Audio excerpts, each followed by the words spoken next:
नमस्कार दोस्तों, एक बार मैं फिर से आप सभी का स्वागत करता हूं यूपीएससी वाला फाउंडेशन चैनल पर। मैं हूं मोहम्मद आसम। क्या हाल चाल है आप सभी लोगों के? जल्दी से मुझे कमेंट बॉक्स में बताइएगा, मैं ज़रूर आपकी कमेंट्स पढ़ूंगा। तो दोस्त, क्लास 6 पूरी हो चुकी है। क्लास 6 को हमने पूरा कंप्लीट किया और मैंने वो सीक्वेंस फॉलो किया एनसीईआरटी का जो आपको एनसीईआरटी की वेबसाइट पे दिया हुआ है। जो बुक्स आपको दी हुई हैं, जो बुक दी हुई है क्लास 6 की, उसमें जो चैप्टर्स का सीक्वेंस है वो मैंने फॉलो किया।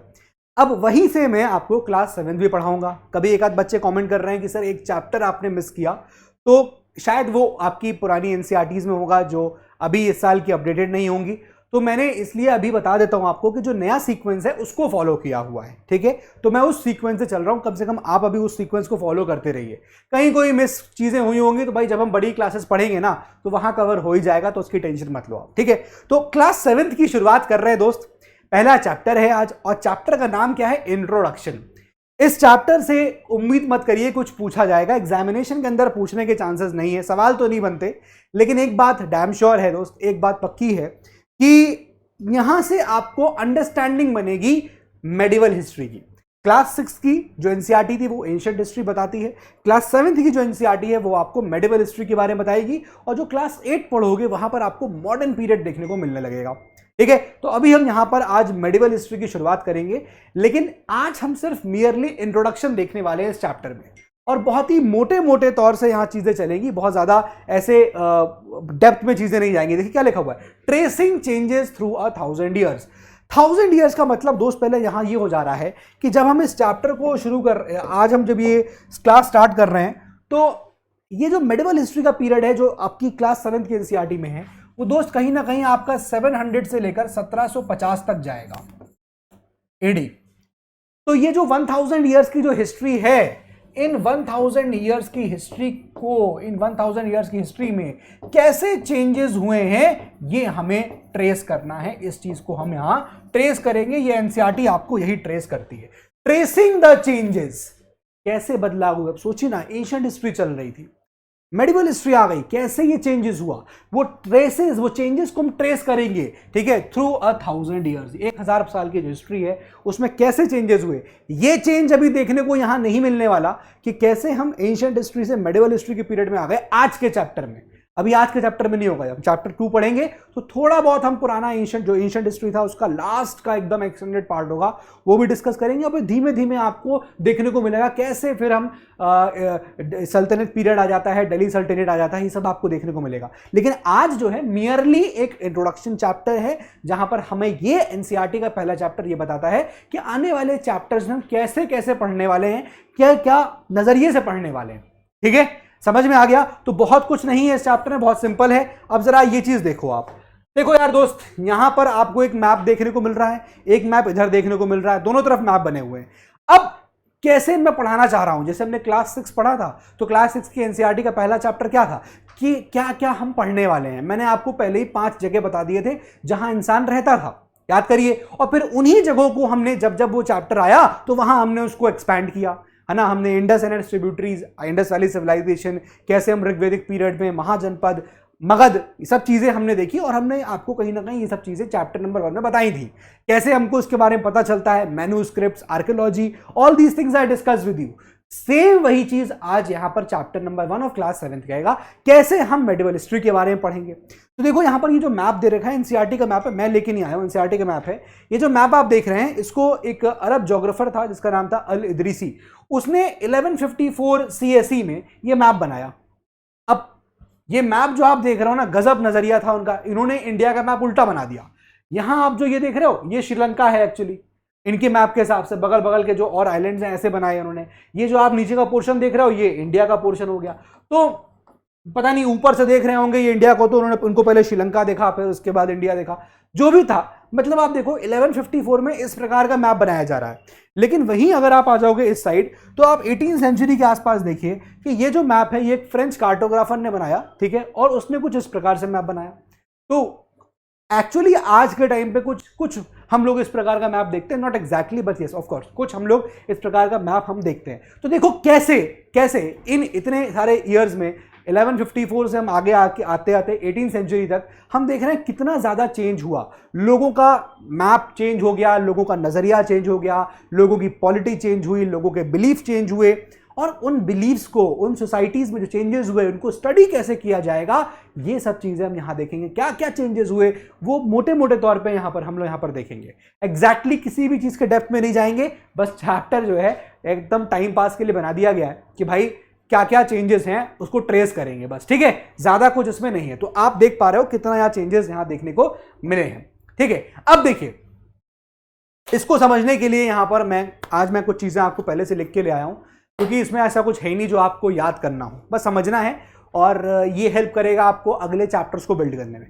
तो दोस्त, जैसे मैंने आपको मैप बताया कि मैप में चेंजेस देखने को मिले, है ना, वैसे ही कुछ टर्मिनोलॉजीज थी जो over the period of time जिसका मतलब चेंज होने लग गया। जैसे फॉर एग्जांपल हम बात करें हिंदुस्तान वर्ड की, जैसे हम बात करें फॉरेनर वर्ड की, जैसे इन सब वर्ड्स का मतलब एंशिएंट टाइम्स में कुछ और था, मेडिवल पीरियड में कुछ और हुआ, मॉडर्न पीरियड आते आते कुछ और हो गया। जैसे हिंदुस्तान, आज जो हिंदुस्तान हम अगर बोलें, कभी कोई बोलेगा आज कभी न्यूज़ चैनल्स पे, कहीं भी आप क्रिकेट मैच की कमेंट्री में अगर हिंदुस्तान वर्ड सुनते हो तो आपको एक मतलब समझ में आता है इंडिया। लेकिन पहले का टाइम अगर आप जाओगे कि 13th सेंचुरी में देखोगे, पर्शियन एक यहां पर थे मिनाज सिराज की, जब इन्होंने हिंदुस्तान वर्ड को यूज किया तो इनका मतलब क्या था? इनका मतलब था वो एरिया जो पंजाब हरियाणा का है, वो लैंड जो गंगा यमुना के एरिया में आती है, वो एरिया को यहां पर ये हिंदुस्तान बोल रहे थे, ठीक है। ऐसी अगर हम बात करेंगे बाबर की, तो बाबर जब हिंदुस्तान वर्ड का यूज कर रहे हैं उस 16th सेंचुरी में, बाबर के टाइम पे जो वर्ड हिंदुस्तान यूज हो रहा है, तो उसका मतलब ज्योग्राफिकल लोकेशन, उसका मतलब fauna of that particular place, culture of that place, ये बताना चाह रहा है हिंदुस्तान वर्ड से। ऐसे ही आप देखोगे आमिर खुसरो वर्ड यूज करता है हिंद। तो देखो यार, over the period of time धीमे धीमे वर्ड का मतलब भी बदलने लगा।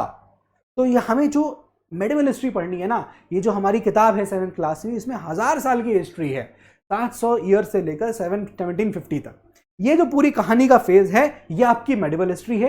कैसे ये ट्रांसफॉर्मेशन हुआ, ये हमारा अगली क्लासेस में आएगा, लेकिन आज बस इतना समझना है कि इस पीरियड को हम लोग ट्रेस करेंगे इस क्लास के अंदर, 7th क्लास के अंदर, ठीक है। तो if the context in which information is produced changes with time, what about the language and meanings? Of course वो भी चेंज हो जाएगी। जो भी इंफॉर्मेशन हम प्रोड्यूस कर रहे हैं, अगर वो चेंज हो जाती है तो जाहिर सी बात है कि उसका जो मीनिंग होगा वो भी यहाँ चेंज हो। आई होप समझ पा रहे होगे आप। हिंदुस्तान का मतलब पहले मिनाज सिराज ने 13th सेंचुरी में ये निकाला कि भैया वो एरिया जो पंजाब हरियाणा के अराउंड लाई करता है, वो एरियाज, वो लैंड जो गंगा यमुना के अराउंड लाई करती है, उसको हम हिंदुस्तान बोलेंगे। 16th सेंचुरी बाबर के टाइम पे हिंदुस्तान का मतलब ज्योग्राफी से हुआ, है ना, एक पर्टिकुलर एरिया की ज्योग्राफी, उसका कल्चर, उसका फौना, मतलब वहां पर किस प्रकार के प्लांट, जानवर उग रहे हैं, जानवर पाए जाते हैं, ठीक है। और हम बात करें आमिर खुसरो ने, तो उसने हिंद का इस्तेमाल किया, ठीक है। सो लेकिन एक बात जो कॉमन दिखी अभी तक, जो आज हमें मिलती है, वो ये कि हिंदुस्तान का मतलब कहीं से भी कोई पॉलिटिकल या नेशनल इंटीग्रेशन से नहीं होता था। नो पॉलिटिकल और national meaning to the word Hindustan, उस वक्त में कोई भी ऐसा मीनिंग नहीं आता था, ठीक है। तो ये ओल्ड टर्मिनोलॉजीज थी, कैसे कैसे उसका मतलब बदला, न्यू टर्मिनोलॉजीज आई, ये हम ट्रेस कर रहे हैं कि देखो यार 13th सेंचुरी में ये मतलब था, 16th सेंचुरी में ये मतलब था, 14th सेंचुरी में आमिर खुसरो अलग मतलब बता रहे हैं, अलग वर्ड यूज कर रहे हैं। तो over the period of time जो चेंजेस है वो हम ट्रेस करते हुए नजर आ रहे हैं। आगे देखिए, अब जैसे एग्जाम्पल हम फॉरेनर का मैंने आपको बताया। अब फॉरेनर का मतलब आज की तारीख में क्या होता है? जो हमारे देश का नहीं है, इंडिया के बाहर रहता है, बोलते ना ये फॉरेनर है, फॉरेनर्स है, राइट। फॉरेनर्स का वर्ड ऐसा इस्तेमाल होता है। लेकिन अगर आप देखोगे कि मेडिवल पीरियड की बात करेंगे, मेडिवल पीरियड में फॉरेनर का मतलब क्या था? जो उस सोसाइटी का पार्ट ना हो। अगर मान लीजिए कोई सोसाइटी है, कोई गांव है, वो एक गांव में एक आदमी रहता है, वहाँ एक ग्रुप ऑफ पीपल रहते हैं। अगर कोई दूसरे गांव से भी आदमी वहां पर आ जाता है, तो वो चूंकि उस सोसाइटी का नहीं है, उस विलेज का नहीं है, तो वो फॉरेनर बोल दिया जाता था, ठीक है। परदेसी वर्ड यूज किया जाता था, परदेसी, अजनबी, ये सब डिफरेंट एरियाज में ये सब वर्ड को इस्तेमाल किया गया, ठीक है। आज जो हम लोग वर्ड यूज करते हैं ना, परदेसी, ये आज का वर्ड नहीं है, परदेसी पहले से इस्तेमाल हो रहा है। अजनबी ये आज का वर्ड नहीं है, पहले से इस्तेमाल हो रहा है। तो कैसे हमने ये देखिए किस प्रकार से वर्ड्स के मीनिंग बदले। यहाँ पर फॉरेनर का मतलब पहले कुछ और था, आज कुछ और हो गया। मतलब हो सकता है कि अगर आज आप कोई बहुत पुरानी एंशिएंट टेक्स्ट पढ़ो, तो वहां पर आप फॉरेनर वर्ड के अक्रॉस आओगे, तो आप शायद ये मतलब निकाल बैठो कि अच्छा फॉरेनर मतलब ग्रीक मतलब ग्रीक में नहीं रहता होगा, यू नेवर नो कि उस वक्त फॉरेनर का मतलब क्या था, कि भाई वो सोसाइटी है, उस कल्चर का अगर व्यक्ति पार्ट नहीं है तो is a foreigner to it. बात समझ में आ रही है? तो सिर्फ और सिर्फ ये बताने का पॉइंट है यहां पर कि जैसे हिंदुस्तान हो गया, फॉरेनर हो गया, देखो टर्मिनोलॉजी चेंज हुई, हिंदुस्तान हिंद हुआ, उसका मतलब अलग अलग हुआ, तो देखो टर्मिनोलॉजी चेंज हो रही है तो उसका मतलब बदल रहा है। कभी कभी देखो वर्ड्स के मीनिंग भी over the period of time change हो रहे हैं। इससे क्या बताना चाह रहा हूं, फर्क क्या पड़ रहा है उस पर आता हूं। उसका फर्क ये पड़ा दोस्त कि हम जब इतिहास को ट्रेस करते हैं तो कभी हमें मान लीजिए कोई एंशिएंट टेक्स्ट मिला बहुत पुराना जहां पर किसी एक पर्टिकुलर मतलब का मीनिंग ये था, अब हमें कोई और उसी जगह को लेकर कोई दूसरा हमको मिलता है एंशिएंट टेक्स्ट, वहां पर कुछ और वर्ड यूज किया गया है। फॉर एग्जाम्पल मान लो अगर हमें 700-800 एडी में या फिर 1000 एडी के आसपास हमें इंडिया के किसी एक पर्टिकुलर सब कॉन्टिनेंट का एक पोर्शन का नाम पता चलता है, उसका नाम ये है, या वहां पर कोई चीज ऐसी फॉलो होती थी। वही चीज जब आप मेडिवल पीरियड खत्म होने वाला है या जब अंग्रेज आने वाले हैं इंडिया, तब आप देखो तो शायद कुछ टेक्स्ट कुछ और वर्ड यूज कर रहे हैं उसके लिए। समझ में आ रहा है? तो ये डिफरेंस कैसे आ गया, ये डिफरेंस क्यों आया, कैसे आ गया? देखो यार, कहीं कहीं चीजें ऐसी हुई कि लोगों ने ओरिजिनली जो लिखा है ना, वो चूंकि भाई प्रिंटिंग प्रेस तो होती नहीं थी उस वक्त कि लोग छाप के उसको कॉपी पेस्ट कर दे, ऐसा तो नहीं सकता था। और ये भी काम बड़ा मुश्किल होता है कि कोई किसी की कॉपी करे। जब एग्जाम में आप जाओगे, एग्जाम देने जाओ, तो एग्जाम में अगर आपको कभी दोस्त की कॉपी छापना है कि यार देख ले उसने क्या लिखा हुआ है, या फिर आपको होमवर्क छापना है, तो एग्जैक्टली या डिट्टो भी छापना बड़ा मुश्किल हो जाता है। आप क्या कहते हो, आप कहते हो भाई थोड़ा दिखा दो, मैं एक वर्ड बता दो, फिर मैं अपना खींच दूंगा। वैसे ही कुछ यहां पर भी हुआ। मैन्युस्क्रिप्ट में ओरिजिनली क्या लिखा गया था वो लोगों ने थोड़ा बहुत समझा और उल्टा कुछ लिखा या कुछ चेंज करके लिख दिया, एक वर्ड इधर से उधर हो गया। जैसे ही मैंने बताया कि आपको वर्ड्स के मीनिंग बदल रहे थे, तो ऑफ कोर्स अगर उस वक्त कोई पर्टिकुलर मीनिंग का वर्ड मतलब ये था, उसमें अगर जरा भी चेंज कर दिया तो उसका मतलब बदल रहा था। हो सकता है बाद में आके उस वर्ड का मतलब एकदम ऑपोजिट हो जाए, ऐसा भी था। तो ये सब वजह से क्या हुआ कि जो मैन्युस्क्रिप्ट थी, पुरानी बातें थी, जो लोग कह रहे थे, बोल रहे थे, रूलर्स ने बोला, लिखा, वो चेंज होने लगे over the period of time, क्योंकि लोगों को एग्जैक्टली सेम चीज पता नहीं चल पाई। बात समझ में आ रहा है? तो देखिए, हिस्टोरियंस एंड द सोर्सेस, तो भाई पहले तो समझ लेते हैं कि इस मेडिवल पीरियड में क्या हमको सोर्स मिलेगा जानने का, कैसे हम चीजों के बारे में जान पाए। देखिए, कुछ चीजों की कंटिन्यूटी रही, कुछ चीजें डिसकंटिन्यू हो गई। जैसे फॉर एग्जाम्पल आप देखोगे कि हाँ, अभी भी हमको कॉइन्स या इंस्क्रिप्शंस या आर्किटेक्चर या टेक्सचुअल रिकॉर्ड्स, इनके थ्रू हमको इन्फॉर्मेशन मेडिवल पीरियड में मिलती रहती है। लेकिन बहुत सारी चीज़ें ऐसी थी जो कंटिन्यू हो गई, जिस पे हम ज़्यादा जोर नहीं देने लगे, और हमने देखा कि हमने ज़्यादातर जो अपना फोकस रखा या ज़्यादातर जो जोर देखने को मिला मेडिवल हिस्ट्री के इन्फॉर्मेशन के बारे में, वो हमें टेक्सचुअल रिकॉर्ड से मिलता है। अब चीज ऐसा क्यों हुआ, मतलब बाकी सोर्सेज को डिस्प्लेस कर दिया? वो इसलिए क्योंकि देखो उस वक्त पेपर अब ग्रेजुअली बहुत चीप हो रहा था, लोगों को पेपर सस्ता हो गया था और हर कोई लिख रहा था, है ना। कोई प्रीस्ट अगर कुछ बोल रहा है तो उसको लिख दिया गया, कोई अगर कोई रूलर कुछ कह रहा है तो उसको लिख दिया गया, हर चीज लिखित फॉर्म में आ गई। तो मेडिवल हिस्ट्री के पीरियड में आपको बहुत ऐसा देखने को मिलेगा कि हमको टेक्सचुअल रिकॉर्ड्स मिल रहा है, किसी की बायोग्राफी, किसी की ऑटोबायोग्राफी, है ना, कुछ ना कुछ हमको टेक्सचुअल रिकॉर्ड्स देखने को मिलेगा। लेकिन ऐसा हमने आप एंशिएंट हिस्ट्री में देखने को नहीं मिला। आप फर्क देख रहे हो? एंशिएंट हिस्ट्री बहुत सारे सोर्सेस हमको एक्सकेवेशंस के थ्रू, रॉक कट केव्स हमने देखे, अलग अलग तरीके थे, है ना, जो हाँ हमको पता चलते हैं। लेकिन आप मेडिवल हिस्ट्री में जब आइए तो यहां पर पेपर टेक्सचुअल रिकॉर्ड्स काफी प्रोमिनेंस गेन कर लेते हैं। प्रॉब्लम क्या थी इन पेपर्स के थ्रू? भाई देखो, मैन्युस्क्रिप्ट्स बने। मैन्युस्क्रिप्ट्स क्या होता है? जहां हाथ से चीजें लिखी जाती है। तो ये मैन्युस्क्रिप्ट्स में काफी डिटेल इंफॉर्मेशन होती थी और ये लाइब्रेरीज और आर्काइव करके ये रख दिए जाते थे। लेकिन प्रॉब्लम मैंने क्या बताया? प्रॉब्लम ये थी कि प्रिंटिंग प्रेस नहीं थी। अब कोई एक बात एक मैन्युस्क्रिप्ट में लिखी है, अब उसको हमें फर्दर ले जाना है और लोगों तक। कोई मान लो मैन्युस्क्रिप्ट लिखी गई 11th-12th सेंचुरी में, अब वो हमें as it is 18th century में मिल ही नहीं सकती। क्यों? क्योंकि उस वक्त प्रिंटिंग प्रेस नहीं थी। लोगों ने मैन्युस्क्रिप्ट पढ़ा, अब उस वक्त की मैन्युस्क्रिप्ट, कुछ चीजें डिलीट हो गई, कुछ चीजें लॉस्ट हो गई, धुंधली हो गई, नहीं समझ में आई, लोगों ने अपने हिसाब से किया, कुछ पढ़ा, कुछ लिखा, ये सब चेंजेस हुए। तो थोड़े थोड़े चेंजेस होना शुरू हुए। However there were no printing press. इससे क्या हुआ? Scribes copied manuscripts. स्क्राइब्स क्या होते हैं? वो लोग जो लिखते हैं, कॉपी करते हैं, हाथ से लिखते हैं मैन्युस्क्रिप्ट्स को, मैन्युस्क्रिप्ट्स की चीज़ों को, वो स्क्राइब्स हैं। तो स्क्राइब्स ने क्या किया? मैन्युस्क्रिप्ट्स को कॉपी किया, और जब वो कॉपी कर रहे थे, डेफिनेटली जैसे मैंने आपको उदाहरण दिया कि आप भी जब कोई चीज़ कॉपी करते हो, कभी कभी क्या अक्सर ऐसा होता है कि आप सेम टू सेम कॉपी नहीं कर पाते हो, है ना। कुछ कुछ स्मॉल चेंजेस होने लगते हैं और इस वजह से जो ओरिजिनल मैन्युस्क्रिप्ट्स थी उसमें अब थोड़े थोड़े चेंजेस देखने को मिलने लग गए। अब जब ये थोड़े थोड़े चेंजेस हुए, वो कभी 1 चेंज हुआ, 2 चेंज हुए, 3 चेंज हुए, पता चलता है 15 चेंज हो गए, 55 चेंज हो गए, 100 चेंज हो गए, ऐसे करते करते सब्सटैंशियल चेंजेस होना स्टार्ट हो गए। तो एक मैन्युस्क्रिप्ट जो ओरिजिनल थी वो तो कहीं ना कहीं खोने लग गई, लॉस्ट होने लग गई, और ओवर द पीरियड जनरेशंस को जो मैन्युस्क्रिप्ट्स मिली वो बहुत सब्सटैंशियली चेंज्ड मिली। तो हिस्टोरियंस को अक्सर अगर उस पीरियड के बारे में जानना है तो कई सारी मैन्युस्क्रिप्ट्स पढ़नी पड़ती है। एक मैन्युस्क्रिप्ट पढ़ी, ठीक है, दूसरी पढ़ी, ठीक है, तीसरी पढ़ी, ठीक है, तो कहीं कुछ कॉमन चीजें आती है, समझ में आता है कि हाँ यार ये तो सेम लग रहा है।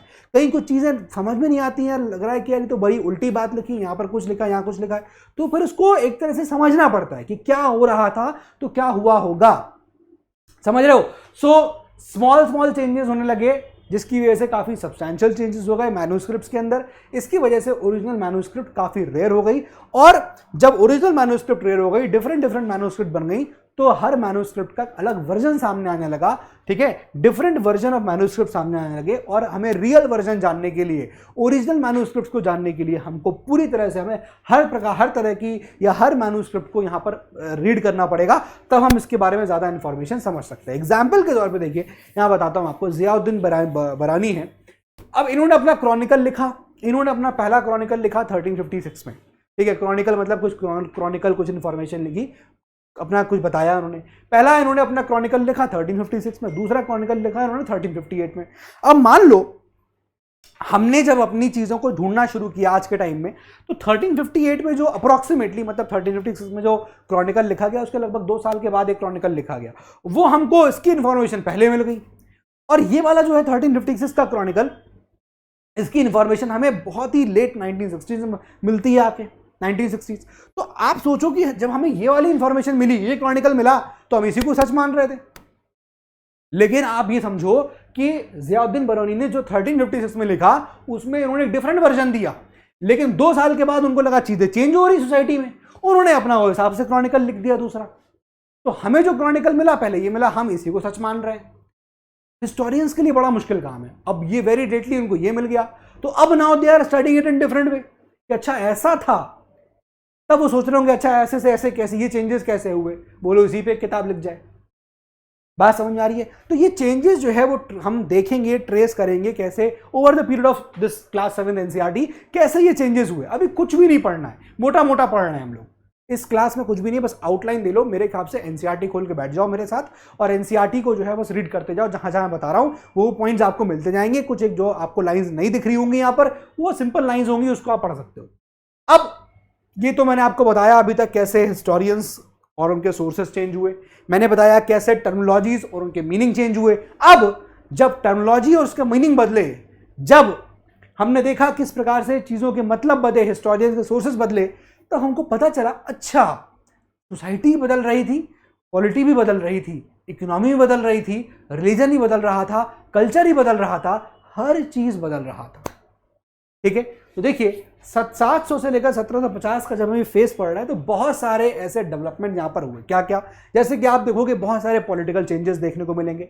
अभी 700 के आसपास आप आगे बढ़ोगे तो आपको बहुत सारा ऐसे हिंदू जो रूलर्स थे वो एग्जिस्टेंस में दिखेंगे, है ना। फिर अभी आप देखोगे 7th सेंचुरी आगे आओगे तो आपको ट्रिपाटाइट स्ट्रगल देखने को मिलेगी, राजपूत रूलर्स लड़ने लग जाएंगे, इंडिपेंडेंट राजपूत रूलर्स की शुरुआत हो जाएगी, ये सब चीज़ें आपको देखने को मिलेगा। पॉलिटिकल लाइफ चेंज हो रही है, फिर इस्लामिक रूल आ जाता है, ठीक है, फिर उसके बाद उसमें भी काफ़ी तख्ता पलट होते हैं, लड़ाइयाँ होती हैं, and then lastly will see Britishers coming to India. So बहुत सारी पॉलिटिकल चेंजेस आपको देखने को मिलेंगी इस पूरे मेडिवल हिस्ट्री में। ठीक है, तो इस फेज में बहुत सारे पॉलिटिकल चेंजेस देखने को मिल रहे हैं। नेक्स्ट, बहुत सारे टेक्नोलॉजिकल चेंजेस देखने को मिलेंगे, जैसे कि पर्शियन व्हील, इरिगेशन में पर्शियन व्हील का इस्तेमाल करने लगे, वीविंग में स्पिनिंग व्हील का इस्तेमाल करने लगे, कॉम्बैट पे लड़ाई में फायर आर्म्स का इस्तेमाल होने लगा, ये सब चेंजेस देखने को मिले। ठीक है, फूड और बेवरेजेस, मतलब नए नए प्रकार के खाने और बेवरेज, टी, कॉफी, ये सब देखने को मिलने लगी। ठीक है, इसके अलावा बहुत सारे नए आइडियाज आए, लोगों की इकोनॉमिक लाइफ चेंज हुई, लोगों की कल्चरल लाइफ चेंज हुई। बड़ा ही हम कह सकते हैं वेग टाइप का ये चैप्टर है, जस्ट एक्सप्लेनिंग द चेंजेस जो होने चले गए, जस्ट एक्सप्लेनिंग द चेंजेस। ठीक है, और कुछ नहीं है, आपके एनसीईआरटी भी इतनी कह रही है। एक ऐसा पीरियड है 700 से लेकर 1750 का जब आपको बहुत सारी मोबिलिटी देखने को मिलेगी, लोग मूव कर रहे थे। क्यों? अब ये जो इंडिया का सब कॉन्टिनेंट था बहुत रिच ऑफ रिसोर्सेज था, बहुत ज्यादा रिसोर्सेज थे, तो लोग अपना फॉर्च्यून, अपना किस्मत बनाने के लिए निकल गए कि भैया आप मूव करेंगे, कहीं अपॉर्चुनिटी मिलेगी, कुछ रिसोर्सेज का इस्तेमाल करेंगे, कमाएंगे, खाएंगे, इस तरह की चीजें लोग सोचने लग गए। ठीक है, तो people travel long distances in search of opportunity, क्योंकि इंडिया का सब कॉन्टिनेंट था, बहुत इमेंस वेल्थ है वहां पर। अब ऐसे में यहां पर इस पीरियड ऑफ मोबिलिटी आप हो रहा है, ये भी चल रहा है, लेकिन इस फेज में आपको एक पर्टिकुलर टाइप ऑफ लोग जो हैं, पीपल जो हैं वो पॉपुलर हुए, वो राजपूत थे। अब राजपूत वर्ड कहां से आया? राजपुत्र से आया। राजपुत्र, राजा का पुत्र, इससे मतलब ये आया सन ऑफ रूलर, ये यहां से मतलब आया। तो ये जो राजपूत थे बड़े काफी फेमस हो गए, और 18 से 14 सेंचुरी के बीच में आप देखोगे कि ये वॉरियर ग्रुप्स के लिए इस्तेमाल किया जाने लगा। ये वो लोग और भी इस्तेमाल करने लगे जो क्लेम कर रहे थे कि वो क्षत्रिय स्टेटस रखते हैं, है ना। मैंने आपको बताया था वर्ण सिस्टम 4 है, ब्राह्मण, क्षत्रिय, शूद्र, वैश्य और शूद्र, राइट। तो जो लोग क्षत्रिय क्लेम कर रहे थे अपने आप को, वो भी यहां पर इस पर्टिकुलर राजपूत वर्ड का यहां पर इस्तेमाल कर रहे थे। ये वॉरियर ग्रुप्स के लिए इस्तेमाल किया जाता है, जो लोग लड़ाई लड़ते हैं, है ना, जो जिनकी ड्यूटी है कि हमको अपने प्रजा की, जो राजा है उसकी प्रजा को रक्षा करनी है, लोगों की रक्षा करनी है, उनके लिए इस्तेमाल होने लगा। तो यहां पर इस पीरियड में 700 से लेकर 1750 के पीरियड में आप देखोगे काफी ज्यादा राजपूत काफी पॉपुलर होते हैं। इनफैक्ट अकबर की भी राजपूत पॉलिसी आती है, बड़ी इंपॉर्टेंट है अकबर की Rajput policy, very very important, मतलब उसके बारे में आपको पढ़ाऊंगा। गजब की पॉलिसी निकाली, गजब की पॉलिसी थी। ठीक है, चलिए उस पर डिस्कस करेंगे। बट राजपूत पॉपुलर हो गए, और यहीं से फिर आप देखोगे कास्ट का जन्म होता है। अभी तक हमने एंशिएंट हिस्ट्री में वर्ण सिस्टम देखा, वर्णा सिस्टम। वर्णा सिस्टम शुरू होता है कहां पर? वैदिक पीरियड में आपको देखने को मिलता है वर्ण सिस्टम। लेकिन जब ये एशियन हिस्ट्री एंड हो रही है, you are coming to the end of the Vardhaman dynasty also, Gupta, आप गुप्ता इसके बाद वर्धमान डायनेस्टी के आप एंड की तरफ आ रहे हो, then you are seeing the development of jati system. Caste आ गया। वर्ण और कास्ट क्या फर्क है बताइएगा। और बर्थ होने लगा कास्ट सिस्टम का, यानी कि जाति का, इसका फर्क होने लगा। ठीक है, अब ये चीज पता नहीं, इसको हम मिटा देते हैं, क्या लिखा हुआ है, जाति। ठीक है, अब क्या हुआ, कैसे देखो ये चीज एग्जिस्टेंस में आई, जाति सिस्टम कैसे आता है। हुआ क्या कि यार ग्रेजुअली धीमे धीमे क्या हुआ कि फॉरेस्ट को क्लियर करने लगे लोग, जंगल काटने लगे। जंगल काटने से क्या हुआ, एग्रीकल्चर बढ़ने लग गया, एग्रीकल्चर का एक्सपेंशन होने लग गया। तो जो लोग अभी तक फॉरेस्ट में रह रहे थे, जिनको हम फॉरेस्ट ड्वेलर्स कहते हैं, जो लोग जंगल में रह रहे थे, चूंकि जंगल कट गए तो उनका हैबिटेट, उनका घर खत्म हो गया, और इस वजह से उनको वहां से मूव करना पड़ा। कुछ लोग तो मूव कर गए, लेकिन जो मूव नहीं किए वो वहीं पर टिलिंग करने लग गए, जमीन की टिलिंग करने लग गए, खेतीबाड़ी करने लग गए। तो कुछ लोग पीजेंट्स बन गए, समझ रहे हो कैसे लोग फॉरेस्ट ड्वेलर्स थे, नहीं, कुछ लोग पीजेंट बन गए, टिलिंग कर रहे हैं जमीन की। कुछ के पास जमीन थी, वो जमींदार बन गए, मालिक बन गए, स्ट्रांग पीपल हो गए। बात समझ में आ रही है? बात समझ में आ रही है कैसे? देखो अब यहां पर लोगों की रैंकिंग आना शुरू हो गई। कुछ लोग पावरफुल हो गए, वो थोड़ा बड़े हो गए। कुछ जो नहीं ज्यादा पावरफुल हो पाए, जो टिलिंग करने लगे जमीन की, वो बेचारे पीजेंट्स हो गए। तो क्या हुआ कि ग्रेजुअल क्लियरिंग हुआ फॉरेस्ट का, जिसकी वजह से एग्रीकल्चर का काफी एक्सपेंशन हुआ और लोगों के हैबिटेट्स का चेंज हुआ। ठीक है, फॉरेस्ट ड्वेलर्स माइग्रेट कर गए, लेकिन जो माइग्रेट नहीं करे, जैसे मैंने बताया, those who did not migrate, उनके लिए क्या था, started tilling the land and became peasants. ठीक है ना, हर चीज क्लियर हो रही है, वो पीजेंट बन गए, एनसीईआरटी खोले रही है अपनी अपने बगल में। People became part of complex societies. अब जाहिर सी बात है, कुछ पीजेंट बन गए, यानी कुछ एक तरह से आप देख रहे हो, कुछ गरीब लोग हो गए, पीजेंट्स हो गए, और कुछ यहां पावरफुल होने लग गए। तो सोसाइटी के अंदर एक स्ट्रैटिफिकेशन होना शुरू हो गया, सोसाइटी स्ट्रैटिफाइड हो गई, यानी सोसाइटी में डिवीजन शुरू हो गया ऑन द बेसिस ऑफ अमीरी गरीबी, यानी कि सोसाइटी में रैंक देखने को मिलने लगी। समझ में आ रहा है? ये सब चीजें देखने को मिली। कुछ लोग टैक्सेस पे कर रहे थे, कुछ लोग जो है वो गुड्स एंड सर्विसेज ऑफर कर रहे थे राजाओं को, लीजिए भैया आपको दे दिया, लीजिए आपके कदमों में रख दिया। तो बहुत सारे चेंजेस हैं, कुछ ऊपर लोग हो गए, कुछ नीचे हो गए। ठीक है, इकोनॉमिक, इसकी वजह से क्या हुआ, इकोनॉमिक एंड सोशल डिफरेंसेस भी इमर्ज हो गए पीजेंट्स के अंदर। पता है मैंने आपको, कुछ लोग पीजेंट्स हैं तो कमजोर हो गए, इकोनॉमी खराब, है ना, उनकी सोशल डिफरेंसेस ज्यादा हो जाएंगे, इकोनॉमिक डिफरेंस ज्यादा हो जाएंगे उनसे जो ज्यादा पावरफुल हो गए, है ना। सम पोजेस प्रोडक्टिव लैंड, कुछ के पास प्रोडक्टिव लैंड थी, उन्होंने खेती बाड़ी करी, पैसे वाले हो गए। कुछ उस लैंड पे टिलिंग करने लग गए, कुछ लोग कैटल्स रखने लग गए, भेड़ बकरी रखने लग गए। तो क्या हुआ, हर्डर्स बन गए, हर्डर्स पीजेंट्स, लेकिन कुछ लोग बड़े जमींदार हो गए। डिफरेंस देखने को मिल रहा है। ऑक्यूपेशन यहाँ चेंज हो रहा है लोगों का, है ना, देख रहे हो, कैटल हो गया, लोग हर्डर्स हो गए, कुछ लोग पीजेंट्स हो गए, ये सब हो रहा है। Some combined artisans work with agriculture. अब मान लीजिए कभी एग्रीकल्चर का सीजन नहीं है तो उन लोगों ने एग्रीकल्चर के साथ साथ आर्ट वर्क करने लग गए, कंबाइन कर दिया, तो देयर वर चेंजेस हैपनिंग। अब ये चेंज क्यों हो रहा है, आप समझ रहे हो ना, पॉलिटी बदल रही है, इकोनॉमी बदल रही है, सोसाइटी में डिफरेंट चीजें आ रही हैं, चीजों के मतलब बदल रहे हैं, लोगों का नजरिया बदल रहा है, उनकी जरूरतें बदल रही हैं, जिस वजह से सब चेंजेस यहां देखने को मिल रहे हैं। Therefore people grouped into जातिज। इस वजह से अब क्या हुआ, लोगों ने जो है वो अपने आप को because of the difference in economic and social differences जो बता रहा हूं आपको मैं, उसकी वजह से लोगों ने क्या किया, अपने आप को एक तरह से जातिज में डिवाइड कर लिया, जातिज ग्रुप कर लिया in fact, and ranked on the basis of background and occupation. समझ में आया, ये मैंने आपको आंसर नहीं दे दिया जातिज को लेकर, जातिज ऑक्यूपेशन। तो जाति में जो लोग डिवाइड हुए तो वो उनको रैंक कर दिया गया on the basis of the background क्या था उनका और उनकी ऑक्यूपेशन को लेकर। बात समझ में आ रही है यहां तक, I hope the thing is clear. लेकिन आप देखोगे कि अर्लियर जाति में जाति जो है वो फिक्स नहीं, वो चेंज होती थी। अब मान लो भाई कोई ज्यादा पावरफुल हो गया, उसके पास ज्यादा अगर पावर है तो भाई जाहिर सी बात है वो पावरफुल हो गया तो अपने आप को ज्यादा वो करेगा, थोपेगा दूसरे के ऊपर, तो उसकी वो चेंज हो जाती थी जाति। ठीक है, इन्फ्लुएंस कितना रख रहा है वो आदमी, वो व्यक्ति, या फिर रिसोर्स कितने कंट्रोल कर रहा है उस पर भी डिपेंड कर रहा था।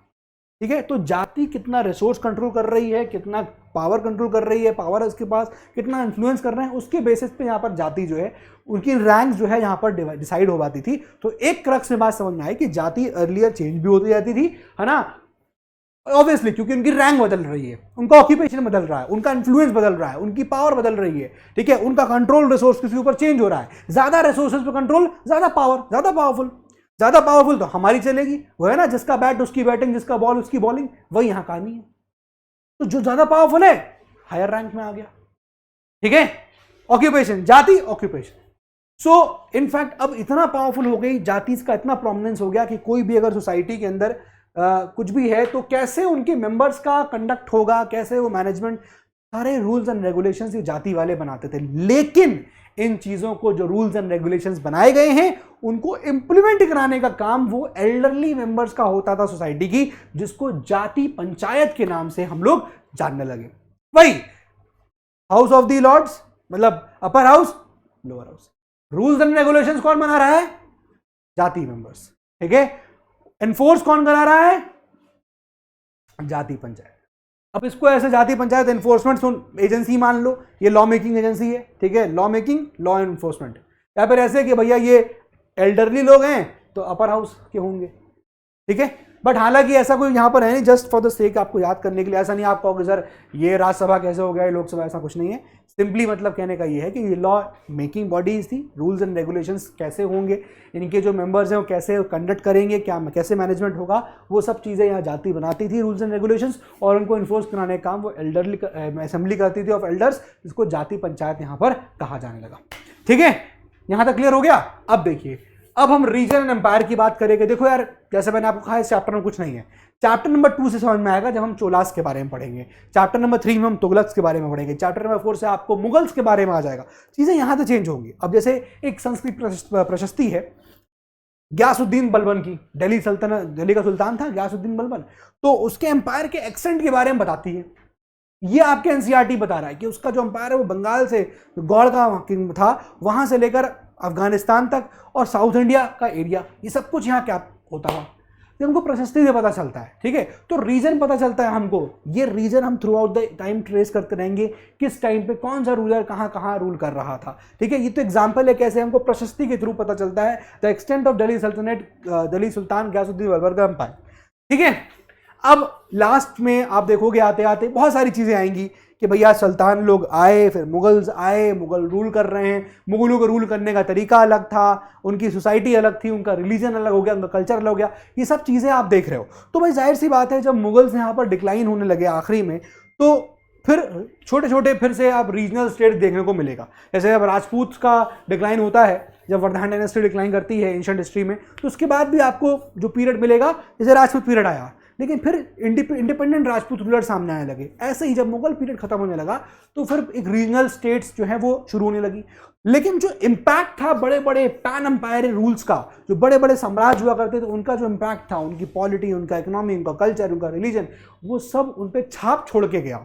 ठीक है, तो वो छोटे छोटे रीजनल स्टेट्स आए, उनके भी कहीं ना कहीं आपको उनके ऊपर भी इन्फ्लुएंस देखने को मिलेगा, लेकिन चीजें उतनी सेम नहीं थी जैसा कि पैन एम्पायर में हुआ करती थी। मान लो बड़ा एम्पायर था मुगल में, वहां जैसी पॉलिटी थी, वहां जैसा कल्चर था, वहां जैसा रिलीजन था, वो सेम फिर रीजनल स्टेट्स में देखने को छाप मिली, इंपैक्ट हुआ, लेकिन बिल्कुल सेम नहीं। फिर आप देखोगे ऐसे इस्लामिक रूल चल रहा था उस वक्त, तो फिर वहां भी चेंजेस देखने को मिले, शिया और सुन्नी में डिवीजन हो गया। ठीक है, शिया मुस्लिम्स वो हो गए जो प्रॉफिट मोहम्मद के दामाद अली जो थे उन पे बिलीफ रख रहे हैं। ठीक है, सुन्नी वो हो गए जो कैलिफ्स पे बिलीफ रख रहे हैं, जो कैलिफ चले आ रहे थे, खलीफा जिनको बोलते हैं, उन पे बिलीफ रख रहे हैं।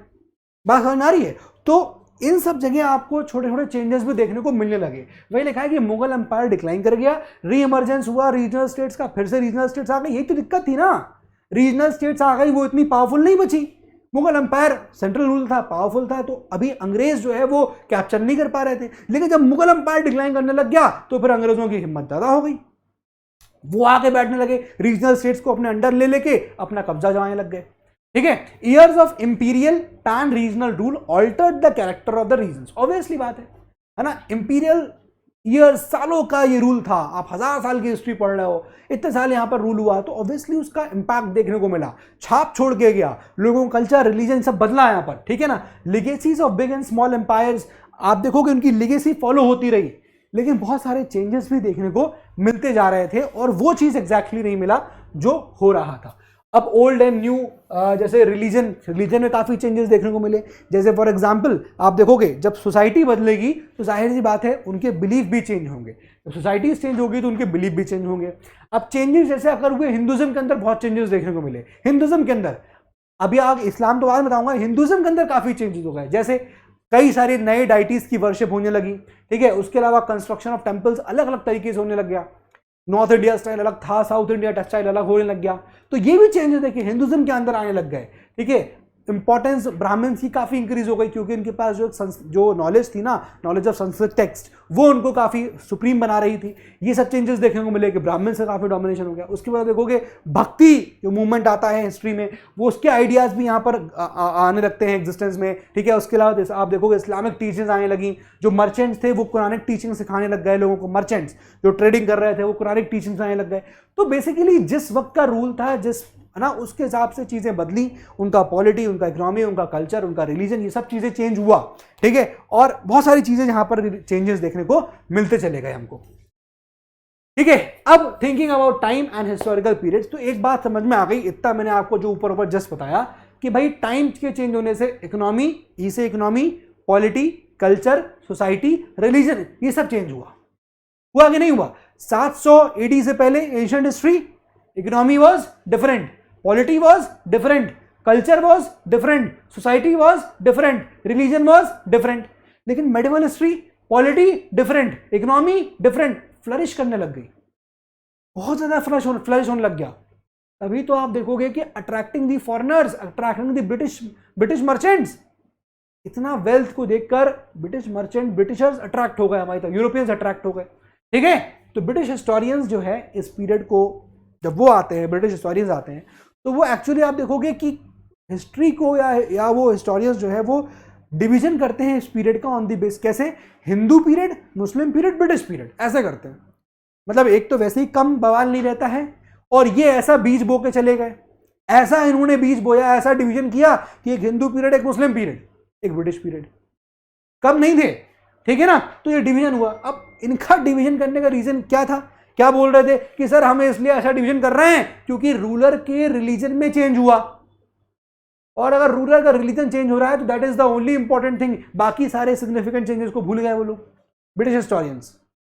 बात समझ में आ गई? उन्होंने कहा सिर्फ जो रूलर है उसका रिलीजन चेंज हो रहा है, that is the only important significant change जो इन 1000 सालों में हुआ। अरे भाई मूर्ख हो क्या? 1000 साल में खाली यही हुआ क्या कि जो रूलर का रिलीजन चेंज हुआ तो आपने उस बेसिस पर पूरा डिवीजन करके फेंक दिया? समझ रहे हो? ये इन्होंने किया। ठीक है ना, और उन्होंने बाकी सारे जो चेंजेस थे वो उन्होंने बिल्कुल उस चीज को इग्नोर कर दिया, ब्रिटिशर्स ने। ठीक है, तो 20,000 ईयर्स सोसाइटीज प्रॉस्पर हुई काफी ज्यादा, इस बीच में काफ़ी कंस्ट्रक्शनल वर्क हुआ। पहले से हमारी लेगेसी वैसी इतनी स्ट्रांग थी, एंशिएंट हिस्ट्री से बहुत ज़्यादा स्ट्रांग थी, एंड देन और एनसीईआरटी कह रहा है कि और फिर प्रॉस्पेरिटी आई और प्रॉस्पेरस हो गई चीज़ें, जिसकी वजह से this was the reason for the attraction of European countries. और फिर यहीं से हमको यूरोपियन कंट्रीज जो हैं वो अट्रैक्ट करने लग जाते हैं, ठीक है, यहीं से यूरोपियंस अट्रैक्ट करने लगते हैं। ये सब चीज़ें यहाँ आपके बताई गई हैं। चैप्टर नंबर 2 ऑनवर्ड्स हम लोग चोलास के बारे में पढ़ने वाले हैं। हम लोग चोलास के बारे में स्टडी करेंगे, ये किस प्रकार से अब जो पीरियड में आपको बता रहा था पल्लवा चालुक्यास का, वो आगे खत्म होगा, उसके आगे चीज़ें बढ़ेंगी, तो वहाँ हम चीज़ें पढ़ेंगे अपने टेम्पल आर्किटेक्चर्स। अगर देखिए क्लास 7 के एनसीईआरटी में चैप्टर 2 में है तो उसको मैं पढ़ाऊंगा, वरना मोटा मोटा अब चैप्टर 1 में कुछ नहीं था, लेकिन चैप्टर 2 से असली मेडिवल हिस्ट्री यहाँ से हम शुरू करेंगे। कुछ ट्रांजिशन फेज होगा उसको भी बताऊंगा आपको, ताकि आपका जो जंप है एंशिएंट से मेडिवल वो आपका बना रहे, ठीक है। सो आई होप ये कहानी आपको चैप्टर 1 की समझ में आ गई। कुछ कहानी सिंपल था, कुछ भी इसमें ऐसा टेक्निकल नहीं था। सो दोस्तों मिलते हैं अपने अब अगले चैप्टर में, अगले लेक्चर में। So that's all for today from my side. अपनी स्ट्रीक बताइएगा कि आप किस स्ट्रीक पे हैं, आप सब फॉलो कर रहे हैं लेक्चर्स के नहीं कर रहे हैं, और मुझे कमेंट बॉक्स में अपनी प्रॉब्लम्स जरूर लिखते रहिए। मैं उनको जरूर सुनता हूं, जरूर पढ़ता हूं, और अकॉर्डिंगली मुझे जो भी लगता है मैं हो सकता हूं अपने तरफ से रिप्लाई भी कर दूं, ठीक है। तो ये भी हो सकता है, ये भी मैं करता रहता हूं, इनफैक्ट काफी कमेंट्स मैंने किया भी है। तो ठीक है, मिलते हैं अपने अगले लेक्चर में। Thank you so much, have a great day, bye.